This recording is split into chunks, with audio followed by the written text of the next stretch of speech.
All right, let's talk about the future. Not the one we're told to expect, but the one we could actually build. Today, we're diving into some of the most incredible civilization-scale projects we could be working on right now, and the one really surprising thing that's holding us all back. You know, when you think about the Apollo program or building the entire interstate highway system, those were projects with immense scale and ambition. It really feels like it was a different time, doesn't it? A time when we just aimed for the horizon. So you got to ask yourself, why don't we build things like that anymore? Is it about money? Have we run out of big ideas? Well, the answer is probably not what you think. So, to really get what's changed, just look at this comparison. On one side, you've got the US back in the 1960s, a country that was really defined by these monumental public projects, right? The moon landings, the highways. But on the other side, you have China today, building the world's biggest high-speed rail network and pushing this huge strategic plan called Made in China 2025. It's like the ambition for these massive nation-building projects has just shifted. And this isn't just a feeling, you can see it in the numbers. This chart really spells it out. Analysis shows that the US today spends about 0.4% of its GDP on strategic industrial policy. China? Using the same math, they're spending almost 4.9%. That is a massive, more than tenfold difference. It's a measurable gap in what we're prioritizing as a nation. So what is going on here? It's really easy to think, oh, we must be broke, or maybe we've just run out of cool ideas. But the research behind this explainer says, nope, that's not it at all. The real bottleneck, the thing that's truly holding us back, is something way deeper in our system. And that gets us right to the heart of it. The problem isn't really about economics, it's about our political economy. That means the rules, the incentives, the whole system that shapes our national goals and ultimately explains why we choose not to build anymore. Let me just walk you through the chain reaction that the research points to. So first, inequality goes up. And as wealth gets more and more concentrated at the top, so does political influence. That growing influence then starts to shift the entire country's focus away from long-term public projects and toward private, short-term profits. And the result? Well, it's pretty logical. Public goods, those big strategic projects that build a better future for everybody, they get systematically underfunded. This quote right here just nails it. As inequality gets worse, the elite can essentially buy their way out of our shared systems. You know, they use private schools, private security, private everything. And when you don't actually rely on public goods, you're a lot less likely to want to pay taxes to support them. It's this idea that the powerful can just opt out, leaving the rest of the system to wither. And here's why that is such a big deal. Public goods are the things we all benefit from, like clean air or basic scientific breakthroughs, whether we pay for them or not. But because a private company can't really capture all the profits from those broad benefits, they just don't have a big incentive to invest in them. And that's exactly where a government that's thinking about the future is supposed to step in. Okay, so that's the problem. But here's the exciting part, the solution. And it's not just some vague hope, it's a real concrete target. This is basically the blueprint for a much more ambitious future. 5%. That's it. That's the number. The idea is to set a target for annual strategic investment at 5% of our GDP.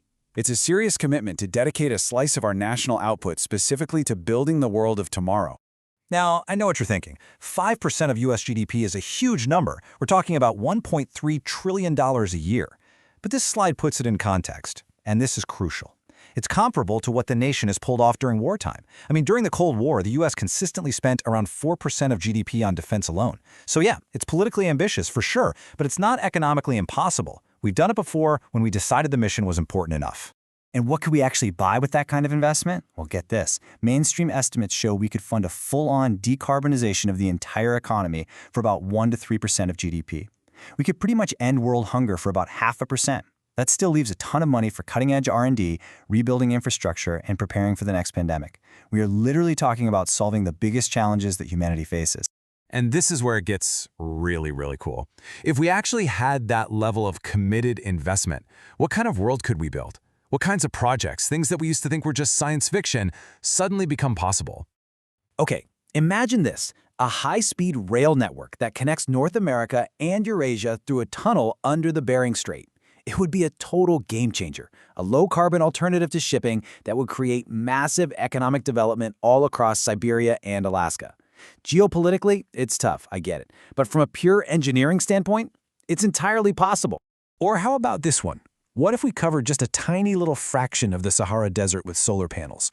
We're talking an area of just 2 to 4% of the Sahara. That would be enough to generate enough electricity to power the entire world.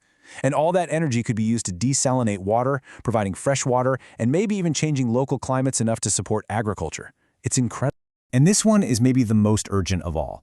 A mission, over say 20 to 30 years, to double or even triple our global output of clean electricity. Electrify everything. Our cars, our factories, our homes. The source material is crystal clear on this. We don't need to invent any new physics to do this.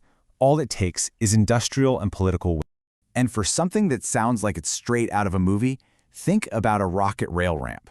It's a structure 10 kilometers high. That's taller than Everest, sloped like a giant ski jump. It would accelerate a rocket to supersonic speeds before it even turns on its main engines. This could slash the energy needed, and therefore the cost of getting to orbit.